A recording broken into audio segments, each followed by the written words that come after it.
നമസ്കാരം. രാജസ്ഥാനിൽ താൽക്കാലിക ആശ്വാസം. കോൺഗ്രസ് ആഗ്രഹിച്ച പോലെ നിയമസഭാ സമ്മേളനം വിളിച്ച് ഗവർണർ. പക്ഷേ നിയമ പോരാട്ടത്തിൽ ജയം കോൺഗ്രസിനൊപ്പം ആയിരുന്നില്ല. 2 ദശാബ്ദത്തെ കാത്തിരിപ്പിനൊടുവിൽ റഫാൽ വിമാനങ്ങൾ ഇന്ത്യയിൽ പറന്നിറങ്ങി. ദേശീയ തലത്തിൽ വിശേഷങ്ങൾ ഏറെയുണ്ട്. സ്വാഗതം ന്യൂസ് 18 ഇന്ത്യയിലേക്ക്. ഇന്ത്യൻ വ്യോമസേനയെ സംബന്ധിച്ചിടത്തോളം അഭിമാന നിമിഷമായിരുന്നു റഫാൽ വിമാനങ്ങൾ ഇന്ത്യൻ മണ്ണിലേക്ക് പറന്നിറങ്ങിയത്. ഇതോടെ വിരാമമായത് 2 ദശാബ്ദത്തെ കാത്തിരിപ്പിന്. വിമാനങ്ങൾ ഇന്ത്യയിൽ എത്തുമ്പോഴും അഴിമതി ആരോപണം വീണ്ടും സജീവമാവുകയാണ്.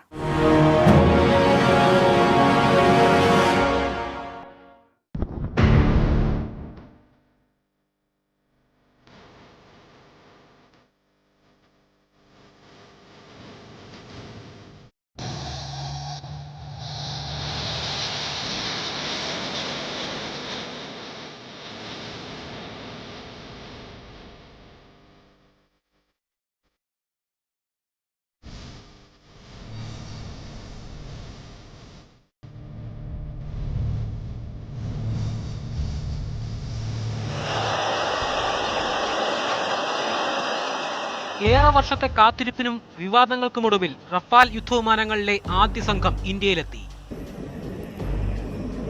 5 വിമാനങ്ങളാണ് ഫ്രാൻസിൽ നിന്ന് അംബാലയിലെ ഇന്ത്യൻ വ്യോമസേനാ താവളത്തിൽ എത്തിയത്.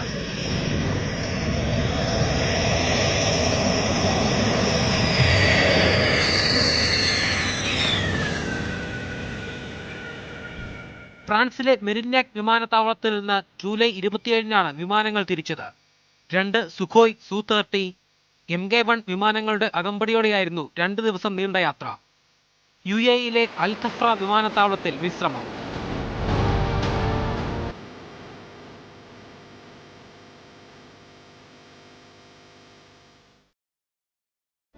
ഒടുവിൽ ജൂലൈ 29-ന് ഉച്ചയ്ക്ക് 2 മണിയോടെ ഇന്ത്യൻ അതിർത്തി കടന്നു റഫാൽ വിമാനങ്ങളുടെ ആദ്യ സംഘം.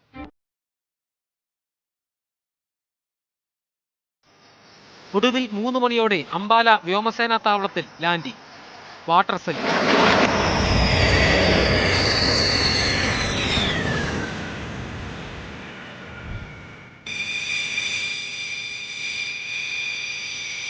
പ്രധാനമന്ത്രിയും പ്രതിരോധ മന്ത്രിയും അടക്കമുള്ളവർ ചരിത്ര നിമിഷമെന്നും നേട്ടമെന്നും വിശേഷിപ്പിച്ചു റഫാൽ വിമാനങ്ങളുടെ ലാൻഡിങ്ങിനെ. 2016-ലാണ് ഫ്രഞ്ച് കമ്പനി ദസോൾട്ടുമായി ഇന്ത്യൻ സർക്കാർ റഫാൽ വിമാനങ്ങൾക്കായി കരാർ ഒപ്പിട്ടത്. ഏകദേശം 59,000 കോടി രൂപയുടേതാണ് കരാർ. 36 വിമാനങ്ങളാണ് കരാർ പ്രകാരം ഇന്ത്യക്ക് നൽകുക. ഇതിൽ 5 എണ്ണമാണ് ഇപ്പോൾ കൈമാറിയത്. മറ്റുള്ളവ അടുത്ത 1 വർഷത്തിനുള്ളിൽ കൈമാറും. ചൈനയുമായുള്ള അതിർത്തി തർക്കത്തിന്റെ പശ്ചാത്തലത്തിൽ പ്രതീക്ഷിച്ചതിലും നേരത്തെയാണ് റഫാൽ വിമാനത്തിന്റെ ആദ്യ സംഘത്തെ കൈമാറിയത്. വിമാനങ്ങളെ അടുത്ത 1 മാസത്തിനുള്ളിൽ തന്നെ ലഡാക്കിൽ വിന്യസിക്കാനാണ് ആലോചന.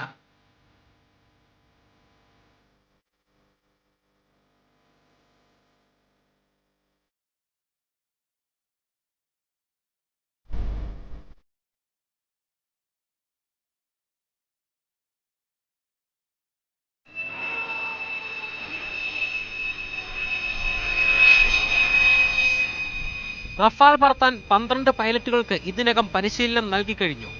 അടുത്ത സംഘത്തിനുള്ള പരിശീലനം തുടങ്ങുകയും ചെയ്തു. ചൈനയുടെ ഏത് നീക്കത്തെയും നേരിടാൻ അതിർത്തിയിലെ ഇന്ത്യൻ സേനയെ ശാക്തീകരിക്കുന്നതിന് തന്നെയാണ് റഫാൽ വിമാനങ്ങളെ ഇത്ര വേഗം ഇന്ത്യയിൽ എത്തിച്ചത് എന്ന് തന്നെയാണ് വിലയിരുത്തലുകൾ. ലഡാക്കിൽ വളരെ വേഗം ഇവയെ നിയോഗിക്കുമെന്നതും ഏറെക്കുറെ ഉറപ്പായ നീക്കമാണ്. 1 സീറ്റുള്ള 3 വിമാനങ്ങളും ഇരട്ട സീറ്റുള്ള 2 വിമാനങ്ങളുമാണ് ആദ്യഘട്ടത്തിൽ എത്തിച്ചത്. മികച്ച റഡാർ സംവിധാനം, അത്യാധുനിക ഡിസ്പ്ലേ, ലോ ബാൻഡ് ജാമറുകൾ, അതിശൈത്യത്തിലും എഞ്ചിൻ പ്രവർത്തിപ്പിക്കാവുന്ന കോൾഡ് സ്റ്റാർട്ട് എന്നിവ റഫാലിനെ വേറിട്ടതാക്കുന്നു.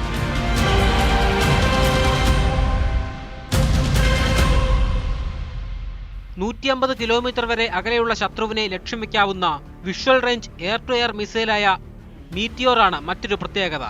9.3 ടൺ ആയുധം വഹിക്കാൻ ശേഷിയുണ്ട്. 10 മണിക്കൂർ flight data recording, infrared searching സംവിധാനം എന്നിവയും യുദ്ധമുഖത്ത് റഫാലിനെ പ്രിയപ്പെട്ടതാക്കും. സ്വന്തം വ്യോമാതിർത്തിയിൽ നിന്ന് ശത്രുരാജ്യത്തെ ആക്രമിക്കാൻ കഴിയുന്ന സ്കാൾപ് ഡീപ് സ്ട്രൈക്ക് മിസൈലാണ് റഫാലിൽ ഘടിപ്പിക്കുക. ആകാശത്ത് വെച്ച് മറ്റൊരു വിമാനത്തിൽ നിന്ന് ഇന്ധനം നിറയ്ക്കാൻ കഴിയും എന്നതാണ് റഫാലിന്റെ മറ്റൊരു സവിശേഷത. ഇന്ത്യയിലേക്കുള്ള യാത്രയിൽ ഫ്രഞ്ച് വ്യോമസേന ടാങ്കറിൽ നിന്നും ഇത്തരത്തിൽ ഇന്ധനം നിറച്ചിരുന്നു. വിമാനം പറത്താൻ പരിശീലനം നേടിയ 12 പൈലറ്റുമാരിൽ ഒരാൾ മലയാളിയാണ്. അതേസമയം റഫാൽ എത്തിയതോടെ വിവാദങ്ങളും ഉയരുകയാണ്. 126 വിമാനങ്ങൾ കുറഞ്ഞ നിരക്കിൽ സ്വന്തമാക്കാമായിരുന്ന കരാറാണ് UPA കാലത്തുണ്ടാക്കിയത് എന്ന് ചൂണ്ടിക്കാട്ടി കോൺഗ്രസ് ആയിരുന്നു വീണ്ടും ആരോപണങ്ങൾക്ക് തിരികൊളുത്തിയത്. BJP സർക്കാരിന്റെ നേട്ടമെന്ന് കൊട്ടിഘോഷിക്കുന്ന റഫാൽ UPAയുടെ പ്രയത്നത്തിന്റെ ഫലമാണെന്ന് മുൻ പ്രധാനമന്ത്രി മൻമോഹൻ സിംഗും കുറിച്ചു. ആരോപണങ്ങളും വിവാദങ്ങളും എല്ലാം നിലനിൽക്കുമ്പോഴും ഇന്ത്യൻ വ്യോമസേനയ്ക്കും ഇന്ത്യൻ പ്രതിരോധ നിരയെ സംബന്ധിച്ചും റഫാൽ വിമാനങ്ങളുടെ വരവ് കൂടുതൽ കരുത്തു പകരുമെന്ന് ഉറപ്പാണ്.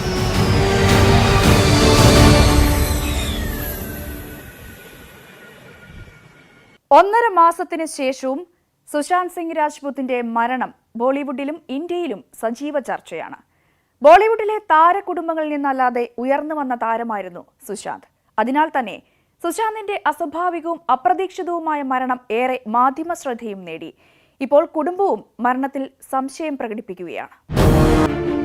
രാജ്യത്തെ സിനിമാ പ്രേമികൾ വേദനയോടെ കേട്ട ആ വാർത്തയ്ക്ക് പിന്നാലെ വിവാദങ്ങൾ ഉയരുകയായിരുന്നു.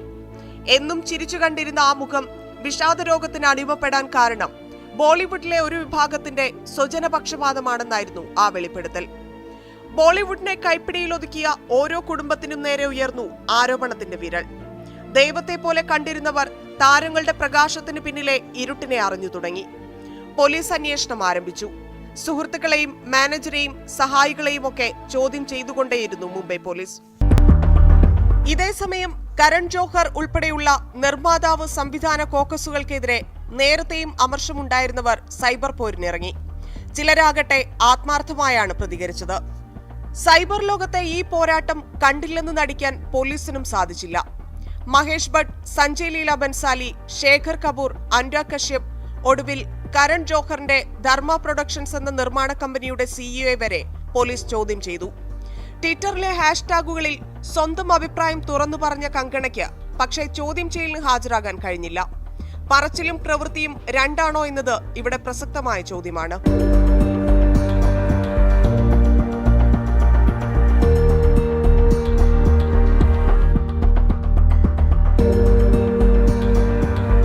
CBI അടക്കമുള്ള അന്വേഷണം സുശാന്തിന്റെ കുടുംബം ആവശ്യപ്പെട്ടെങ്കിലും മഹാരാഷ്ട്ര സർക്കാർ പോലീസ് അന്വേഷണത്തിൽ പാളിച്ചകളില്ലെന്ന നിലപാടാണ് കൈക്കൊണ്ടത്. സുശാന്തിന്റെ മരണത്തിന് 1.5 മാസത്തിന് ശേഷമാണ് പക്ഷേ നിർണായകമായ വഴിത്തിരിവുണ്ടാകുന്നത്.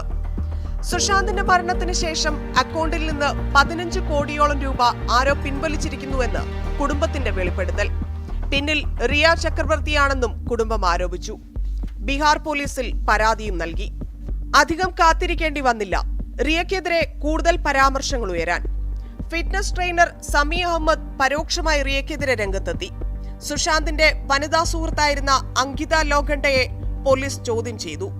അങ്കിതയുടെ മൊഴി റിയക്കെതിരെയാണെന്നാണ് പുറത്തുവരുന്ന വിവരങ്ങൾ. സുശാന്തിൽ നിന്ന് പണം തട്ടിയെടുക്കുക മാത്രമല്ല, സുശാന്തിനെ അനാവശ്യമായി വിഷാദരോഗത്തിന് മരുന്നെടുക്കാൻ പ്രേരിപ്പിച്ചെന്നും ഉള്ള ആരോപണങ്ങളും റിയക്കെതിരെ ഉയരുന്നുണ്ട്. കേസെടുത്ത ബീഹാർ പോലീസ് അന്വേഷണത്തിനായി മുംബൈയിലെത്തി. ഇതോടെ രാഷ്ട്രീയ പോരും രംഗപ്രവേശനം ചെയ്തു. ഈ ആരോപണത്തിന്റെ പശ്ചാത്തലത്തിൽ റിയ ചക്രവർത്തിയെ ബീഹാർ പോലീസ് ചോദ്യം ചെയ്തു. എന്നാൽ കേസ് അന്വേഷണം സ്റ്റേ ചെയ്യണമെന്നാവശ്യപ്പെട്ട് റിയ കോടതിയെ സമീപിച്ചു കഴിഞ്ഞു.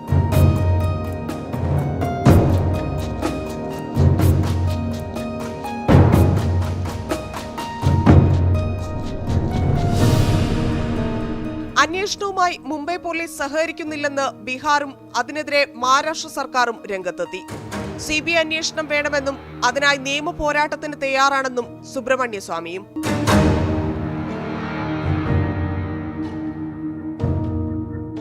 ആത്മഹത്യക്ക് കാരണം വിഷാദരോഗമാണെന്ന നിഗമനത്തിൽ ഉറച്ചാണ് മുംബൈ പോലീസിന്റെ അന്വേഷണം ഇത്രനാളും നീണ്ടത്. തുടരെ മുടങ്ങിപ്പോയ ചിത്രങ്ങൾ വിഷാദരോഗത്തിലേക്ക് നയിച്ചിരിക്കാമെന്ന് തന്നെയാണ് മുംബൈ പോലീസിന്റെ നിഗമനം. അപ്പോൾ കരൺ ജോഹറിനെ അടക്കം ചോദ്യം ചെയ്യാൻ വിളിപ്പിച്ചതൊക്കെ പൊറാട്ടു നാടകമായി വേണം കാണാൻ. അല്ലെങ്കിൽ വിഷാദത്തിലേക്ക് നയിച്ചതിന് കാരണക്കാരാണോ എന്നറിയാനുള്ള ശ്രമമാകാം. ഏതായാലും സുശാന്തിന്റെ മരണത്തിൽ വിവാദങ്ങൾ ബോളിവുഡിനകത്തും പുറത്തും കൊഴുക്കുകയാണ്.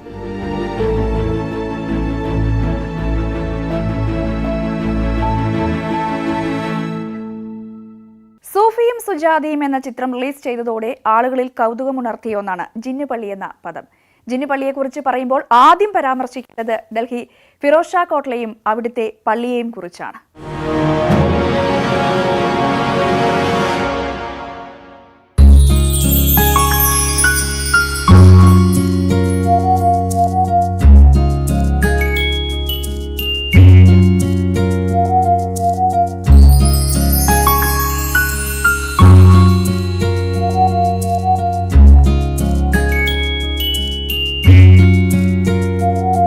പ്രേതങ്ങളും ഭൂതങ്ങളും ഓരോ രാജ്യത്തെയും മതങ്ങളുടെ ഐതിഹ്യ കഥകളിലെ സാന്നിധ്യമാണ്. ഇതിൽ അറബ് മുസ്ലിം വിശ്വാസങ്ങളിൽ ഉൾപ്പെടുന്നവയാണ് ജിന്നുകൾ. നല്ലവരും ദുഷ്ടന്മാരുമായ ജിന്നുകളുടെ കഥകൾ പലരും കേട്ടിട്ടുണ്ടാകും. എന്നാൽ ജിന്നുകൾ പണിത കെട്ടിടങ്ങളോ പള്ളികളെക്കുറിച്ചോ ചരിത്രരേഖകളിൽ പരാമർശമില്ല. പക്ഷേ ഇവയെല്ലാം ഐതിഹ്യങ്ങളുടെ ഭാഗമാണ്. അത്തരത്തിലൊരു ചരിത്രമുണ്ട് ഡൽഹിയിലെ ഫിറോസ് ഷാ കോട്ട്ലയ്ക്കും അതിനുള്ളിലെ മസ്ജിദിനും.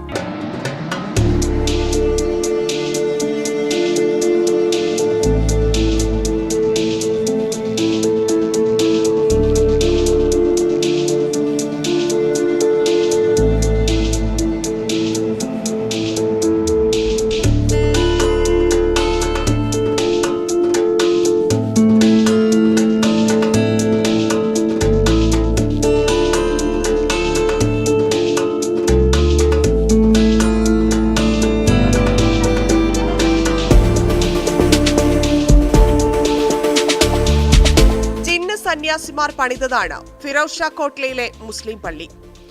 1354 ഫിറോസ് ഷാ തുഗ്ലക്കാണ് കോട്ടയും അതിനുള്ളിലെ മദ്രസകളും പള്ളിയും കെട്ടിടങ്ങളും പണിതത്.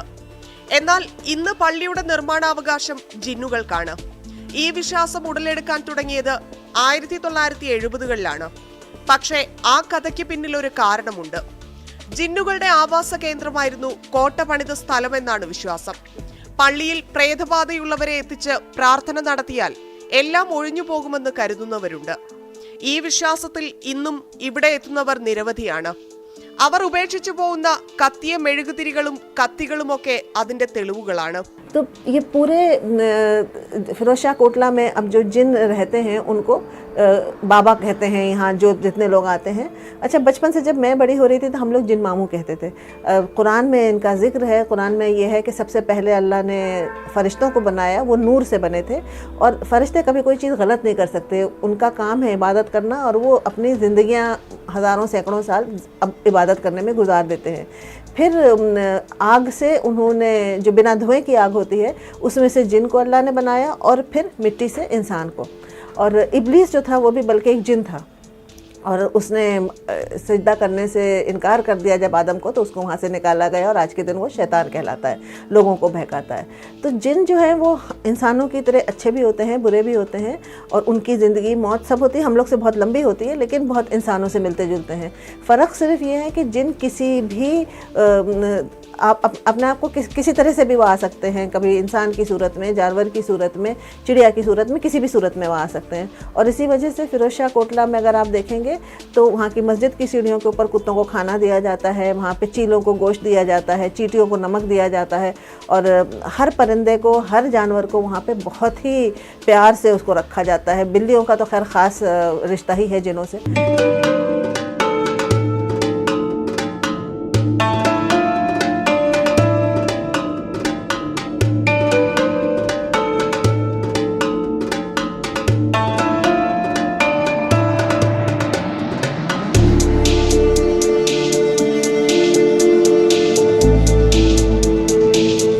അടിയന്തരാവസ്ഥക്കാലത്ത് അടച്ചിട്ട ശേഷം പള്ളി വീണ്ടും തുറന്ന് 1977 കാലഘട്ടത്തിലാണ് ഈ പ്രചാരം ആരംഭിച്ചതെന്നാണ് നരവംശാസ്ത്രജ്ഞർ പറയുന്നത്. BC 3-ാം നൂറ്റാണ്ടിൽ ഇന്നത്തെ അംബാലയിൽ അശോക ചക്രവർത്തി പണിത സ്തൂപത്തെ ഫിറോസ് ഷാ കോട്ട പണിതപ്പോൾ കോട്ടയ്ക്കുള്ളിൽ സ്ഥാപിച്ചു. മിനാർ ഇ സെറിൻ എന്നാണ് ഇത് അറിയപ്പെടുന്നത്. 13.1 മീറ്റർ ഉയരമുള്ള സാൻഡ്സ്റ്റോൺ കൊണ്ട് നിർമ്മിച്ച ഈ സ്തൂപത്തെ ചുറ്റിപ്പറ്റിയാണ് വിശ്വാസങ്ങളിലേറെയും. ജിന്നുകളുടെ രാജാവ് ഈ സ്തൂപത്തിലാണ് താമസിക്കുന്നതെന്നാണ് സങ്കല്പം.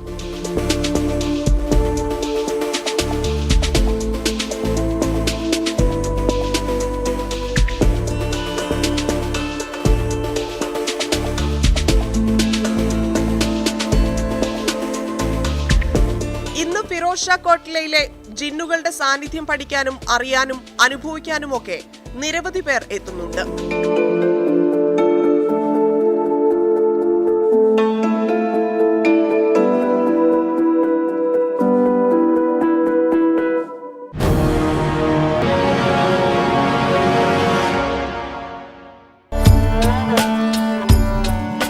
ഒഡീഷയിലെ പിന്നാക്ക സമുദായ അംഗമായ പ്രതിജ്ഞകുമാർ മഹാനന്ദിയുടെ ജീവിതം ഏറെ പ്രയാസമേറിയതായിരുന്നു. വരയ്ക്കാൻ കഴിവുണ്ടായിരുന്ന മഹാനന്ദിയ ഡൽഹിയിലെ കോളേജ് ഓഫ് ആർട്സിൽ പഠനം നടത്തി. ഇക്കാലയളവിൽ ഡൽഹി കൊണാട്ട് പ്ലേസിൽ ചിത്രങ്ങൾ വരച്ചു നൽകുമായിരുന്നു. 10 മിനിറ്റിൽ വ്യക്തികളുടെ ചിത്രങ്ങൾ വരച്ചു നൽകുന്ന മഹാനന്ദിയുടെ ചിത്രരചന പ്രാദേശിക മാധ്യമങ്ങളിൽ വാർത്തകളുമായി. ഡൽഹിയിൽ മഹാനന്ദിയുടെ ചിത്രരചനയ്ക്ക് അത്യാവശ്യം പ്രശസ്തിയും ലഭിച്ചിരുന്നു. 1975 സ്വീഡനിൽ നിന്നുള്ള വിദ്യാർത്ഥികളുടെ ഒരു സംഘം ഡൽഹിയിലെത്തി. അക്കൂട്ടത്തിൽ ഷാർലറ്റ് വോൺ ഷെവിൻ എന്ന പെൺകുട്ടിയുമുണ്ടായിരുന്നു.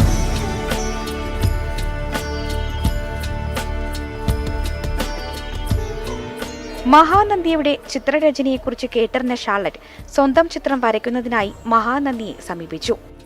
ആദ്യത്തെയും രണ്ടാമത്തെയും ശ്രമങ്ങൾ അത്ര കണ്ട് വിജയിച്ചില്ല. പക്ഷേ ഈ ശ്രമങ്ങൾക്കിടെ ഇരുവരും അടുപ്പത്തിലായി. ഒടുവിൽ ഷാർലറ്റിനെയും കൂട്ടി ഒഡീഷയിലെ ഗ്രാമത്തിലെത്തി. ഇന്ത്യൻ രീതിയിൽ വിവാഹവും കഴിച്ചു. മാസങ്ങൾക്കു ശേഷം ഇരുവരും ഡൽഹിയിലേക്ക് മടങ്ങി. ഷാർലറ്റിന് പിന്നീട് സ്വീഡനിലേക്ക് മടങ്ങേണ്ടി വന്നു. വിമാന ടിക്കറ്റ് വാങ്ങാൻ പണമില്ലാതിരുന്ന മഹാനദിയാകട്ടെ ഇന്ത്യയിൽ തുടർന്നു. ടിക്കറ്റ് അയച്ചു തരാമെന്ന ഷാർലറ്റിന്റെ വാഗ്ദാനം തള്ളി സ്വന്തം പ്രയത്നത്താൽ സ്വീഡനിലെത്താൻ മഹാനദിയ ശ്രമിച്ചു. ഇതിനായി സ്വന്തം പക്കലുണ്ടായിരുന്ന വസ്തുക്കളെല്ലാം വിറ്റ് സൈക്കിൾ വാങ്ങി. ഷാർലറ്റ് ഡ്രൈവ് ചെയ്തു വന്ന ഹിപ്പി പാതി എന്നറിയപ്പെടുന്ന അതേ മാർഗത്തിൽ സൈക്കിളിൽ മഹാനന്ദിയ യാത്ര തുടങ്ങി. 1977 ജനുവരി 22-നായിരുന്നു അത്. 22 ദിവസമെടുത്തു ആ യാത്രയ്ക്ക്. പാകിസ്ഥാൻ, അഫ്ഗാനിസ്ഥാൻ, ഇറാൻ, തുർക്കി എന്നീ രാജ്യങ്ങൾ കടന്ന് യൂറോപ്പിലെത്തി. പ്രതിദിനം 70 മൈലുകൾ വരെ അദ്ദേഹം സൈക്കിളിൽ സഞ്ചരിച്ചു. ചിത്രങ്ങൾ വരച്ചു നൽകിയാണ് യാത്രക്കിടെ പണം കണ്ടെത്തിയത്. വിസ ഇല്ലാതിരുന്ന ആ കാലത്ത് യാത്ര എളുപ്പമായിരുന്നുവെന്ന് മഹാനന്ദിയുടെ വാക്കുകളിൽ നിന്ന് വ്യക്തം.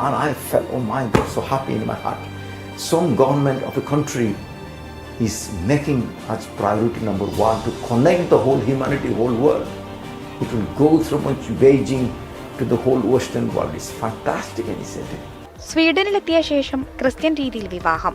സ്വീഡനിൽ താമസം തുടങ്ങിയ PK മഹാനന്ദിയുടെ യാത്ര ഇതിനോടകം മാധ്യമ ശ്രദ്ധ നേടി. BBC അടക്കമുള്ള മാധ്യമങ്ങൾ ഈ പ്രണയകഥ വീണ്ടും ഓർത്തെടുത്തു. ലോക്ക്ഡൌൺ കാലത്ത് മഹാനന്ദിയുടെയും ഷാർലറ്റിന്റെയും കഥ സ്വീഡനിലും യൂറോപ്പിലുമൊക്കെ ചർച്ചയാകുകയാണ്.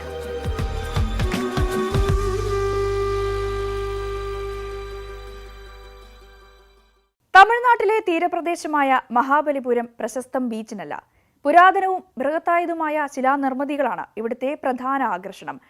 മഹാബലിപുരത്തെ പ്രത്യേകതകൾ അറിയാം, കാണേണ്ട ഇന്ത്യയിൽ.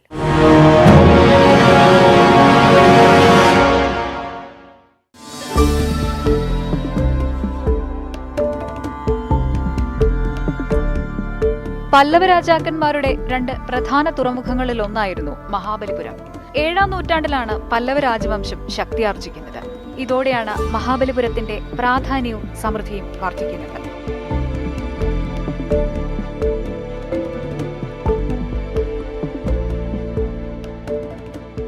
സാമ്പത്തികമായ പുരോഗതി കൂടി കൈവരിച്ചതോടെ രാജകീയ സൗധങ്ങളും സ്മാരകങ്ങളും കൊത്തുപണികളോടെയുള്ള നിർമ്മിതികളുമെല്ലാം മഹാബലിപുരത്ത് ഉയരാൻ തുടങ്ങി.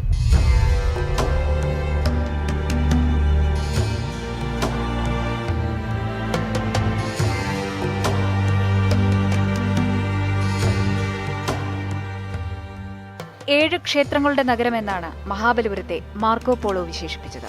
40ഓളം ക്ഷേത്രങ്ങൾ ഇവിടെ ഉണ്ടായിരുന്നു എന്നാണ് കണക്കാക്കപ്പെടുന്നത്. ഇന്ന് ഇവിടെ ശേഷിക്കുന്നതിൽ പ്രധാനം ഷോർ ടെമ്പിൾ എന്ന് വിളിക്കുന്ന കടൽ തീരത്തെ ക്ഷേത്രമാണ്.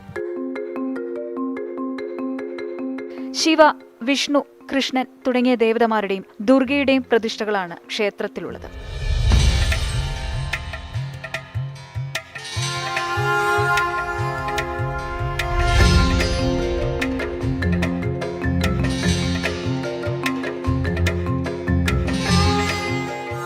മറ്റു ചില ചെറിയ ക്ഷേത്രങ്ങളും ഇവിടെ കാണാം. പലതും പുരാവസ്തു വകുപ്പ് പുനരുദ്ധരിച്ചതാണ്. മഹാബലിപുരത്തെ മറ്റൊരു പ്രത്യേകത രഥത്തിന്റെ മാതൃകയിലുള്ള ക്ഷേത്ര നിർമ്മിതിയാണ്. 5 രഥങ്ങളുടെ മാതൃകകളാണ് പ്രധാനം. ഗണേശരഥവും ശ്രദ്ധേയമാണ്.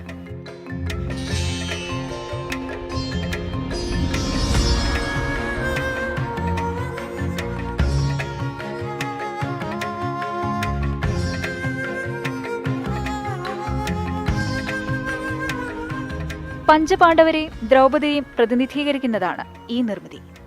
ഇതിനു പുറമെ ക്രിസ്തുവിന് 630 വർഷം മുമ്പുള്ള ഒറ്റക്കൽ പാറകളിലെ കൊത്തുപണികളും ഇവിടെ കാണാം. രഥങ്ങളുടെ പ്രയാണമാണ് ഇതിൽ ചിത്രീകരിച്ചിട്ടുള്ളത്.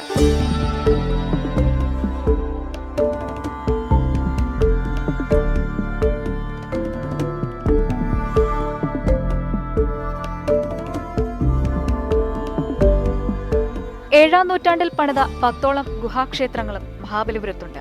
വരാഹാവതാരം, ആദിവരാഹം എന്ന സങ്കല്പം, കൃഷ്ണാവതാരം, മഹിഷാസുരമർദിനി തുടങ്ങിയ പ്രതിഷ്ഠകളും ഈ അവതാരങ്ങളുടെ കൊത്തുപണികളുമെല്ലാം ക്ഷേത്രങ്ങളിൽ കാണാൻ കഴിയും.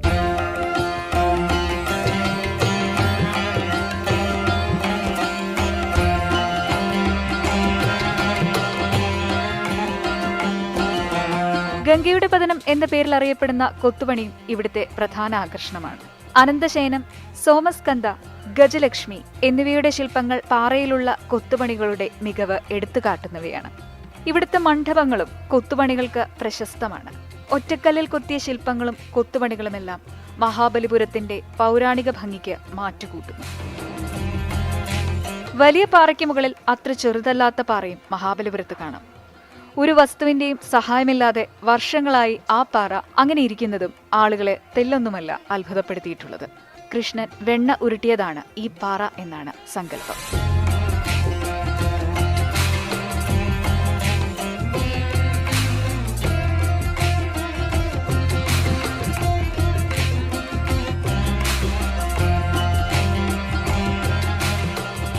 പല്ലവ രാജവംശം സ്ഥാപിച്ച നരസിംഹവർമ്മൻ ഒന്നാമൻ അറിയപ്പെട്ടിരുന്നത് മഹാബലി എന്ന പേരിലാണ്. അദ്ദേഹത്തിന്റെ പേരിൽ നിന്നാണ് മഹാബലിപുരം എന്ന പേര് വന്നത്. പിന്നീട് ഇത് ലോപിച്ച് മമ്മല്ലപുരം എന്നും അറിയപ്പെടാറുണ്ട്. ഇവിടെ നിന്നും ക്രിസ്തുവർഷത്തിന് 4 നൂറ്റാണ്ട് മുമ്പുള്ള റോമൻ സാമ്രാജ്യത്തിലെ നാണയങ്ങൾ ഉത്ഖനനത്തിൽ കണ്ടെത്തിയിട്ടുണ്ട്.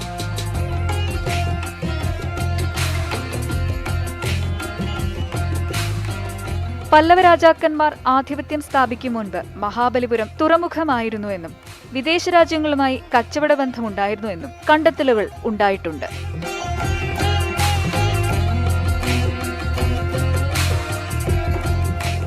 1960-ലാണ് പുരാവസ്തു വകുപ്പ് മഹാബലിപുരത്തെ പുനരുദ്ധരിച്ച് സംരക്ഷണം ഏറ്റെടുത്തത്. യുനെസ്കോയുടെ ലോക പൈതൃക പട്ടികയിൽ ഉൾപ്പെടുത്തിയിട്ടുണ്ട്. ചെന്നൈയിൽ നിന്ന് ഏകദേശം 60 കിലോമീറ്റർ അകലെയാണ് മഹാബലിപുരം.